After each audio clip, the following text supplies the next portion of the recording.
ഉച്ചയ്ക്ക് ശേഷം കൂടുതൽ കാര്യങ്ങൾ വെളിപ്പെടുത്താം എന്ന് സരിത മുന്നറിയിപ്പ് നൽകുന്നു. കൂടുതൽ തെളിവുകളും നൽകാമെന്ന് സരിത പറയുന്നു. രഹസ്യ സ്വഭാവമുള്ള കാര്യങ്ങൾ രഹസ്യ സിറ്റിംഗ് നടത്തിയാൽ സമയത്ത് വെളിപ്പെടുത്താമെന്നും കമ്മീഷൻ മുമ്പാകെ സരിത പറഞ്ഞു. ടീം സോളാറിന്റെ തളർച്ചയ്ക്കും വളർച്ചയ്ക്കും പിന്നിൽ മുഖ്യമന്ത്രിയാണ് എന്ന കാര്യത്തിൽ ഉറച്ചു നിന്നുകൊണ്ടായിരുന്നു ഇന്ന് സരിത നൽകിയ മൊഴി. വിവരങ്ങളുമായി ഉമേഷ് ചേരുന്നുണ്ട്. ഉമേഷ്, രാവിലെ ഹാജരായപ്പോൾ എന്തൊക്കെ കാര്യങ്ങളാണ് സരിത പറഞ്ഞത്? വിവരങ്ങൾ. സൗമ്യ, സരിതയുടെ വിസ്താരം ഇന്ന് തുടങ്ങിയ വേളയിൽ എബ്രഹാം കലമണ്ണിന് നോട്ടീസ് അയക്കുകയാണെങ്കിൽ അദ്ദേഹത്തിന്റെ വിലാസവും മറ്റും നൽകാമോ എന്ന് കമ്മീഷൻ ചോദിക്കുകയുണ്ടായി. അപ്പോൾ അത് പ്രകാരം സരിത എബ്രഹാം കലമണ്ണിലിന്റെ മേൽവിലാസവും ഫോൺ നമ്പറും ഉൾപ്പെടെയുള്ള കാര്യങ്ങൾ കമ്മീഷന് കൈമാറുകയും ചെയ്തിട്ടുണ്ട്. നോട്ടീസ് അയക്കുന്ന കാര്യത്തിൽ അന്തിമ തീരുമാനം കമ്മീഷൻ പിന്നീട് പറയും. നോട്ടീസ് അയക്കും എന്ന സൂചന തന്നെയാണ് കമ്മീഷന്റെ ഭാഗത്തു നിന്ന് ഉണ്ടായിട്ടുള്ളത്. ഇതിനുശേഷമാണ് സരിത MLA-മാർക്ക് പണം നൽകിയ സംബന്ധിച്ച കാര്യങ്ങൾ വെളിപ്പെടുത്തിയത്. ബെന്നി ബെഹനാനെ നേരത്തെ തന്നെ അറിയാം. താൻ ചെമ്പുമുക്കിൽ താമസിക്കുന്ന കാലത്ത് ഇതിനടുത്താണ് ബെന്നി ബെഹനാന്റെ വീട്.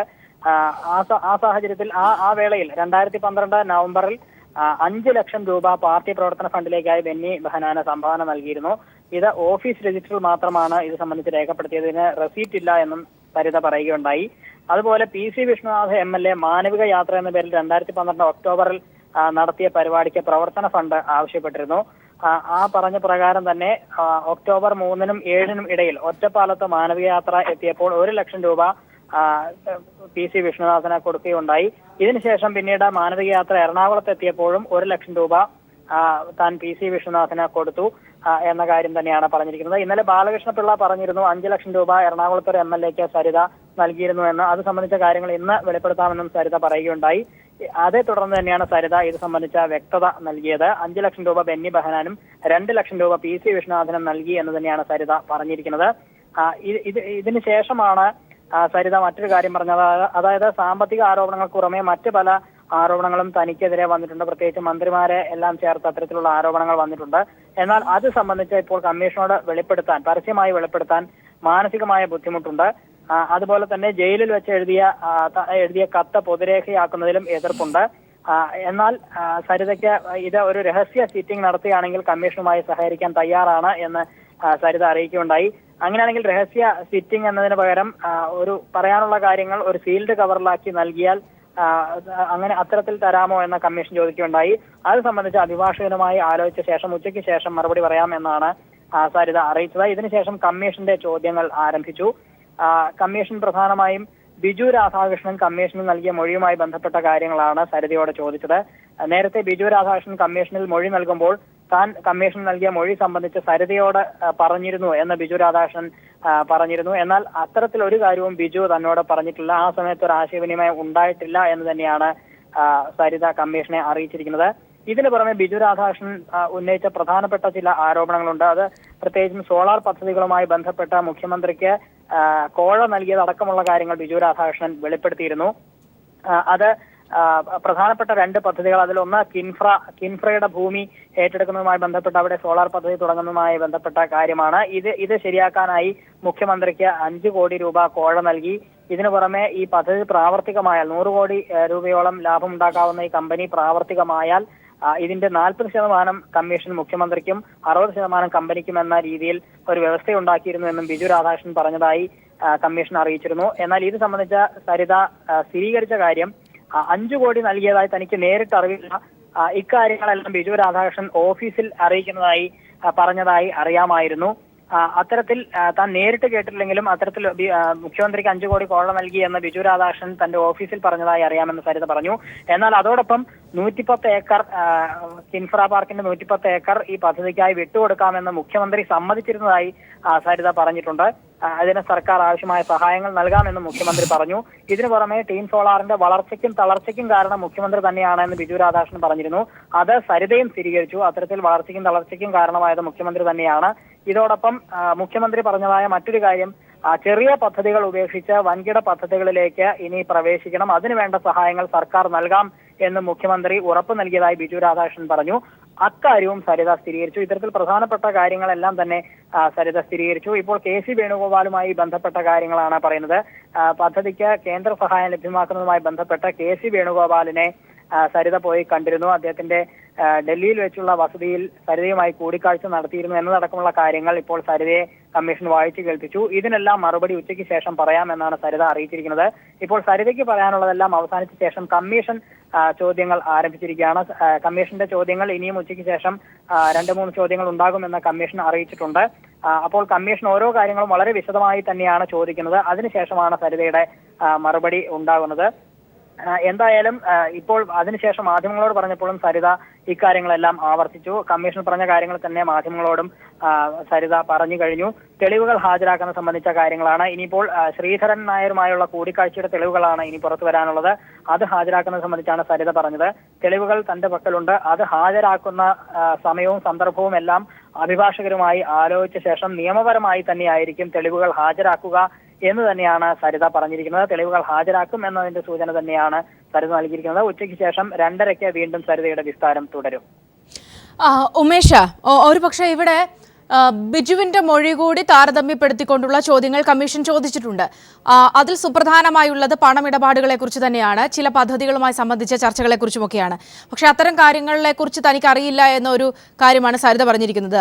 അത് എടുത്തു നോക്കിയാൽ, പ്രത്യേകിച്ച് കടപ്പളാമറ്റത്തെ കൂടിക്കാഴ്ച, ദുരിതാശ്വാസ നിധിയിലേക്ക് പണം നൽകിയ വിഷയം, 60-40 എന്ന രീതിയിൽ അനുപാതത്തിൽ ലാഭം പങ്കിട്ടെടുക്കാൻ ഉള്ള മുഖ്യമന്ത്രിയുടെ തീരുമാനം, ഇതേക്കുറിച്ചൊന്നും തനിക്ക് നേരിട്ടില്ല അറിവില്ല എന്ന് പറയുമ്പോൾ അത്തരത്തിൽ ബിജുവുമായി പ്രത്യേകം മുഖ്യമന്ത്രി ചർച്ച നടത്തിയിട്ടുണ്ടാകാമെന്ന് കൂടിയാണോ വ്യക്തമാക്കുന്നത്?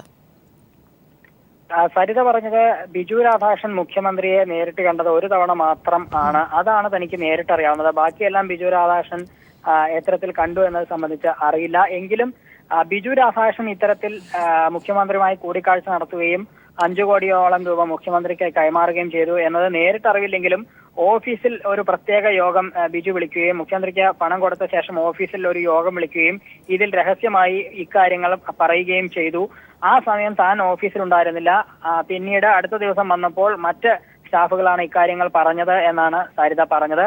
അതേസമയം പാലക്കാട് കിൻഫ്രയിലെ സ്ഥലം വിട്ടുതരുന്നത് സംബന്ധിച്ചുള്ള കാര്യങ്ങൾ സരിത സ്ഥിരീകരിക്കുകയും ചെയ്തു. ഈ പദ്ധതിക്ക് വേണ്ടി തന്നെയാണ് 1,90,00,000 രൂപ മുഖ്യമന്ത്രിക്ക് താൻ കോഴയായി കൊടുത്തത്. ഈ പാലക്കാട് കിൻഫ്രയിലെ പദ്ധതി നടപ്പാക്കുന്നതിന് വേണ്ടി തന്നെയാണ് 1,90,00,000 രൂപ മുഖ്യമന്ത്രിക്ക് കൊടുത്തത്. അത് താൻ തന്നെയാണ് കൊടുത്തത്. എന്നാൽ ബാക്കിയുള്ള 5 കോടിയുടെ കണക്ക് തനിക്ക് അറിയില്ല എന്ന് തന്നെയാണ് സരിത പറഞ്ഞിട്ടുള്ളത്.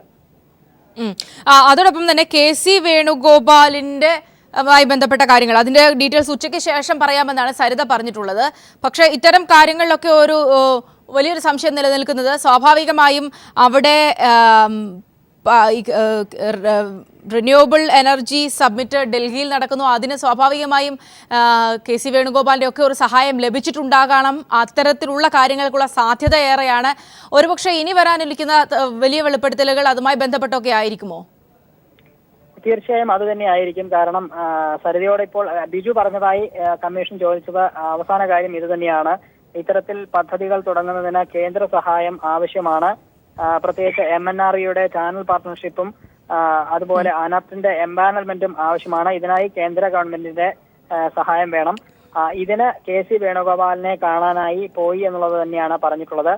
എന്നാൽ അത് സംബന്ധിച്ച മറുപടി സരിതയുടെ ഭാഗത്തു നിന്ന് വന്നിട്ടില്ല. KC വേണുഗോപാലിനെ താൻ കണ്ടിരുന്നു, അത് മറ്റൊരു കാര്യത്തിനാണ് എന്ന് സരിത ഒരു സൂചന നൽകിയിട്ടും ഉണ്ട്. എന്തായാലും തുടർച്ചയായി ബിജു രാധാകൃഷ്ണൻ പറഞ്ഞ കാര്യങ്ങൾ തന്നെ, ഇതുമായി ബന്ധപ്പെട്ട KC വേണുഗോപാലിനെ മായി കൂടിക്കാഴ്ച നടത്തിയ കാര്യങ്ങൾ തന്നെയാണ് ഇപ്പോൾ കമ്മീഷൻ ചോദിക്കുന്നത്. എന്നാൽ മറ്റൊരു കാര്യത്തിനാണ് KC വേണുഗോപാലിനെ താൻ കണ്ടത് എന്ന് സരിത പറയുന്നുണ്ടെങ്കിൽ തന്നെയും ഇതുമായി ബന്ധപ്പെട്ട കൂടുതൽ വെളിപ്പെടുത്തലുകൾ ഉച്ചയ്ക്ക് ശേഷം ഉണ്ടാകുമെന്നതിന്റെ സൂചന തന്നെയാണ് സരിത ഇപ്പോൾ നൽകിയിരിക്കുന്നത്. ഉമേഷാണ് വിവരങ്ങൾ നൽകിയത്. നിലവിൽ പറഞ്ഞിട്ടുള്ള കാര്യങ്ങൾ, പ്രത്യേകിച്ച് സോളാറിന്റെ വളർച്ചയ്ക്കും തളർച്ചയ്ക്കുമൊക്കെ പിന്നിൽ മുഖ്യമന്ത്രിയാണ് എന്നതടക്കമുള്ള കാര്യങ്ങളാണ് ഇതുവരെ സരിത പറഞ്ഞിട്ടുള്ളത്. മുഖ്യമന്ത്രിയും AGയും DGPയുമായി നെടുമ്പാശ്ശേരിയിൽ കൂടിക്കാഴ്ച നടത്തി. സോളാർ കമ്മീഷനിൽ സരിതയുടെ പുതിയ വെളിപ്പെടുത്തലിന്റെ പശ്ചാത്തലത്തിൽ ഏറെ രാഷ്ട്രീയ പ്രാധാന്യമുണ്ട് കൂടിക്കാഴ്ചയ്ക്ക്. ഇന്ന് രാവിലെയാണ് മുഖ്യമന്ത്രി ഉമ്മൻചാണ്ടി നെടുമ്പാശ്ശേരി വിമാനത്താവളത്തിലെത്തിയത്. രാവിലെ 9:30 മുതൽ എറണാകുളത്ത് മറ്റു പരിപാടികൾ ഉണ്ടായിരുന്നെങ്കിലും അതെല്ലാം റദ്ദ് ചെയ്ത മുഖ്യമന്ത്രി കൂടിക്കാഴ്ചയ്ക്കായി അഡ്വക്കേറ്റ് ജനറൽ KP ദണ്ഡപാണിയെയും director general of prosecution Asaf അലിയെയും വിമാനത്താവളത്തിലേക്ക് വിളിപ്പിക്കുകയായിരുന്നു. രഹസ്യമായി നടത്തിയ കൂടിക്കാഴ്ച 1.5 മണിക്കൂറോളം നീണ്ടുനിന്നു. സോളാർ കമ്മീഷന് മുമ്പാകെ സരിത ഇന്നലെ CD-കളടങ്ങിയ തെളിവുകൾ ഹാജരാക്കിയ പശ്ചാത്തലത്തിലാണ് കൂടിക്കാഴ്ച നടന്നത് എന്നതും പ്രസക്തമാണ്. സരിത ഹാജരാക്കിയ 4 ഓഡിയോ CD-കളിൽ ആദ്യത്തേത് മുഖ്യമന്ത്രിയുടെ ഗൺമാനായ സലീം രാജുമായും മുഖ്യമന്ത്രിയുടെ വലങ്കൈയായ തമ്പാനൂർ രവിയുമായുള്ള ടെലിഫോൺ സംഭാഷണങ്ങളും രണ്ടാമത്തേത് മുഖ്യമന്ത്രിയുടെ ഇടംകൈയായ ബെന്നി ബെഹനാൻ MLA-യുമായുള്ള ടെലിഫോൺ സംഭാഷണങ്ങളുമാണ്. വ്യവസായി എബ്രഹാം കലമൺ മുഖ്യമന്ത്രിക്ക് വേണ്ടി സരിതയെ സ്വാധീനിക്കാൻ ശ്രമിക്കുന്നതും തോമസ് കുരുവിള കാശ് കൈപ്പറ്റിയതിന് സ്വന്തം കൈപ്പടയിൽ എഴുതിക്കൊടുത്ത രേഖയുമടക്കം സരിത ഹാജരാക്കുമ്പോൾ സോളാർ കേസിൽ മുഖ്യമന്ത്രി ഇതുവരെ തുടർന്നു പോന്ന വാദങ്ങളാണ് പൊളിയുന്നത്. ഈ പറയുന്ന നിഷേധിക്കുന്ന ആൾക്കാരൊക്കെ ധൈര്യമുണ്ടെങ്കിൽ ഒരു FIR ഇട്ട് അതിനെ ചങ്കൂറ്റത്തോടെ ഒന്ന് നേരിടാൻ പറ. സ്വന്തം സ്ഥാനമൊക്കെ രാജിവെച്ച് മുഖ്യമന്ത്രിക്കും മന്ത്രി ആര്യാടൻ മുഹമ്മദിനുമെതിരെ FIR രജിസ്റ്റർ ചെയ്യണമെന്ന തൃശൂർ വിജിലൻസ് കോടതി ഉത്തരവിനെ ഹൈക്കോടതി സ്റ്റേ ചെയ്തെങ്കിലും ഇതിനെയും നിയമപരമായി എങ്ങനെ നേരിടാം എന്നതടക്കമുള്ള കാര്യങ്ങൾ മുഖ്യമന്ത്രി AGയും DGPയുമായി ചർച്ച നടത്തി. വരും ദിവസങ്ങളിൽ കൂടുതൽ തെളിവുകൾ സരിത സോളാർ കമ്മീഷൻ മുമ്പാകെ ഹാജരാക്കുമ്പോൾ തെളിവെവിടെ എന്ന് ചോദിക്കുന്ന മുഖ്യമന്ത്രിയെയും സർക്കാരിനെയും സോളാർ പ്രതിസന്ധിയിലാക്കുന്നു എന്ന് തന്നെയാണ് ഈ കൂടിക്കാഴ്ച കൊണ്ട് വ്യക്തമാകുന്നത്. News bureau, Kochi. ഇത്രമാത്രം തുറന്നു കാട്ടപ്പെട്ട ഒരാൾക്ക് എങ്ങനെ മുഖ്യമന്ത്രി സ്ഥാനത്ത് തുടരാനാകുമെന്ന് പിണറായി വിജയൻ. ഉമ്മൻചാണ്ടി ഉടൻ രാജിവെക്കണമെന്നും പിണറായി വിജയൻ പറഞ്ഞു. ഇത്രമാത്രം തുറന്നു കാട്ടപ്പെട്ട ഒരു മനുഷ്യന് എങ്ങനെ മുഖ്യമന്ത്രിയായിട്ടിരിക്കാൻ പറ്റും? ഏതെങ്കിലും ഒരു വശത്തൂടെയല്ല, എല്ലാ വശത്തൂടെ നോക്കിയാലും സ്ഥാനത്തിരിക്കാൻ അർഹതയില്ലാത്തയാളാണ് ഉമ്മൻചാണ്ടി. സോളാർ കമ്മീഷനിൽ സരിതാ നായരുടെ പുതിയ വെളിപ്പെടുത്തലുകൾ തുടരുമ്പോൾ സർക്കാരും കോൺഗ്രസും കടുത്ത പ്രതിരോധത്തിലാണ്. ആഭ്യന്തരമന്ത്രിക്കും ആരോഗ്യമന്ത്രിക്കും ലക്ഷങ്ങൾ കോഴ നൽകിയെന്ന ആരോപണം ബിജു രമേശ് ആവർത്തിച്ച് വ്യക്തമാക്കിയതും സർക്കാരിന്റെ അടിത്തറ ഇളക്കിയിരിക്കുകയാണ്. പ്രതിദിനം സരിതാ നായർ സോളാർ കമ്മീഷന് മുന്നിൽ നടത്തുന്ന വെളിപ്പെടുത്തലുകൾ സർക്കാരിനെ മുൾമുന്നിലാക്കിയിരിക്കുകയാണ്. തമ്പാനൂർ രവിയുമായുള്ള ടെലിഫോൺ സംഭാഷണം പുറത്തുവന്നതിന് പിന്നാലെ മുഖ്യമന്ത്രി ഉമ്മൻചാണ്ടിയുടെ മറ്റൊരു വിശ്വസ്തനായ ബെന്നി ബെഹനാൻ MLA-യുമായുള്ള ഫോൺ സംഭാഷണവും പുറത്തുവന്നത് കോൺഗ്രസിനും സർക്കാരിനും വൻ തിരിച്ചടിയായിട്ടുണ്ട്. ബെന്നി ബെഹനാനും തമ്പാനൂർ രവിയുമായുള്ള സരിതയുടെ ടെലിഫോൺ സംഭാഷണം വിരൽ ചൂണ്ടിയിരിക്കുന്നത് മുഖ്യമന്ത്രിയിലേക്കാണ്. അധികാരത്തിൽ നിന്ന് മാറി അന്വേഷണം നേരിടാൻ മുഖ്യമന്ത്രി തയ്യാറുണ്ടോ എന്ന സരിതയുടെ വെല്ലുവിളിയും സർക്കാരിനെ കൂടുതൽ പ്രതിരോധത്തിലാക്കി. അതേസമയം കോൺഗ്രസിലെയും UDF-ലെയും ഒന്നാം നിര നേതാക്കളും രണ്ടാം നിര നേതാക്കളും സർക്കാരിനെ പ്രതിരോധിക്കാനാവാതെ കുഴങ്ങുകയാണ്. ഇവരാരും രംഗത്തെത്തുന്നില്ല എന്നതും ശ്രദ്ധേയം. സരിതയുടെ വെളിപ്പെടുത്തലുകൾ A ഗ്രൂപ്പ് നേതാക്കൾക്കെതിരെ വന്ന സാഹചര്യത്തിൽ ഉമ്മൻചാണ്ടിക്കെതിരായ നീക്കങ്ങൾ I ഗ്രൂപ്പ് സജീവമാക്കിയിരുന്നു. എന്നാൽ രമേശ് ചെന്നിത്തലയ്ക്കെതിരെയും VS ശിവകുമാറിനെതിരെയും ബിജു രമേശ് അഴിമതി ആരോപണം ആവർത്തിച്ചതോടെ I ഗ്രൂപ്പും പ്രതിരോധത്തിലാണ്. സംസ്ഥാനത്ത് സംഭവങ്ങൾ വഷളാവുന്നത് കേന്ദ്ര നേതൃത്വം കൃത്യമായി വീക്ഷിക്കുകയാണ്. ആരോപണങ്ങൾ ഉയരുമ്പോഴും മുതിർന്ന നേതാവ് AK ആന്റണി മൗനം പാലിക്കുന്നതും സംസ്ഥാന കോൺഗ്രസ് നേതൃത്വത്തെ വെട്ടിലാക്കിയിട്ടുണ്ട്. തുടർന്നുള്ള ദിവസങ്ങളിലും പല വെളിപ്പെടുത്തലുകളും നടത്തുമെന്ന സരിതയുടെ നിലപാടും ആശങ്കയോടെയാണ് UDF-ഉം കോൺഗ്രസും വീക്ഷിക്കുന്നത്. News bureau, Thiruvananthapuram. സരിതാ നായരുടെ ആരോപണങ്ങൾക്കുള്ള മറുപടിയായി ചാണ്ടി ഉമ്മന്റെ ഫേസ്ബുക്ക് പോസ്റ്റ്. നിശബ്ദതയാണ് മികച്ച മറുപടിയെന്നും സോളാർ ബിസിനസ്സുമായി തനിക്ക് ബന്ധമില്ലെന്ന് തന്നോട് അടുത്തുള്ളവർക്ക് എല്ലാവർക്കും അറിയാം. താൻ നിയമത്തിൽ വിശ്വസിക്കുന്നുവെന്നും ഒരുനാൾ സത്യം പുറത്തുവരുമെന്നും ചാണ്ടി ഉമ്മന്റെ ഫേസ്ബുക്ക് പോസ്റ്റ്. ബിജു രമേശിനെതിരെ ആഭ്യന്തരമന്ത്രി രമേശ് ചെന്നിത്തല നിയമ നടപടിക്കൊരുങ്ങുന്നു. ബിജു രമേശ് അടിസ്ഥാനരഹിതമായ ആരോപണം ഉന്നയിച്ചു എന്നാരോപിച്ചാണ് നടപടിക്ക് ഒരുങ്ങുന്നത്. KPCC പ്രസിഡന്റായിരുന്ന കാലത്ത് ചെന്നിത്തലയ്ക്ക് 2 കോടി നൽകിയെന്ന് ബിജു രമേശ് ഇന്നലെ വെളിപ്പെടുത്തിയിരുന്നു.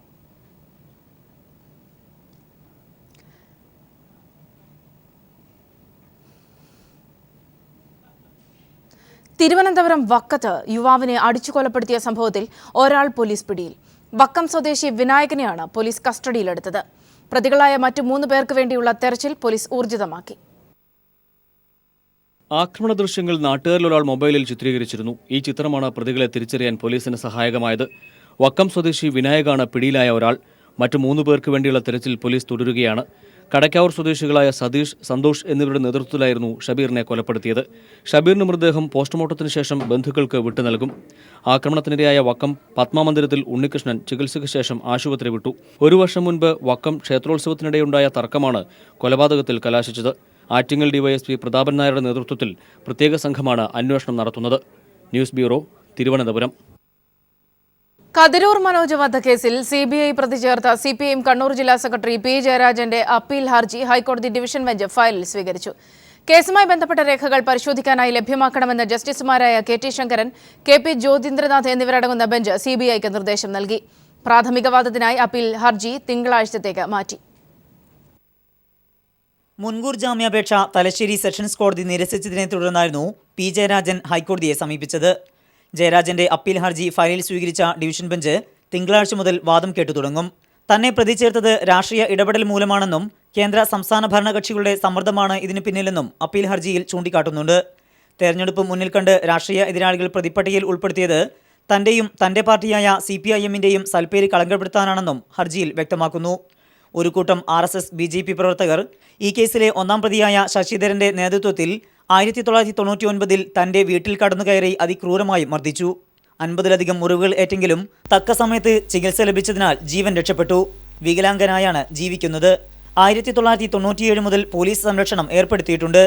ഗൺമാൻ തന്റെ ഓരോ നീക്കവും സസൂക്ഷ്മം വീക്ഷിക്കുകയും മേലുദ്യോഗസ്ഥനെ അറിയിക്കുകയും ചെയ്യുന്നുണ്ട്. പലതവണ ഗൺമാനെ ചോദ്യം ചെയ്തിട്ടും തനിക്കെതിരെ ഒരു തെളിവും ലഭിച്ചിട്ടില്ലെന്നും അപ്പീൽ ഹർജിയിൽ ജയരാജൻ ചൂണ്ടിക്കാട്ടി. കേസുമായി ബന്ധപ്പെട്ട മുഴുവൻ രേഖകളും ലഭ്യമാക്കണമെന്ന് ഡിവിഷൻ ബെഞ്ച് CBIക്ക് നിർദ്ദേശം നൽകിയിട്ടുണ്ട്.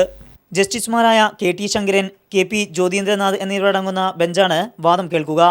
News bureau, Kochi.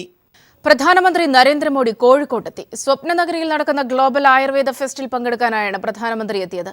കനത്ത സുരക്ഷയാണ് കോഴിക്കോട് ഏർപ്പെടുത്തിയിരിക്കുന്നത്. ഇന്നലെ മുതൽ നഗരം കേന്ദ്ര സംസ്ഥാന രഹസ്യാന്വേഷണ വിഭാഗത്തിന്റെ നിരീക്ഷണത്തിലാണ്. മാനദണ്ഡങ്ങൾ ലംഘിച്ച് PSC ഫിസിക്സ് അധ്യാപക നിയമനത്തിന് നീക്കം നടത്തുന്നു.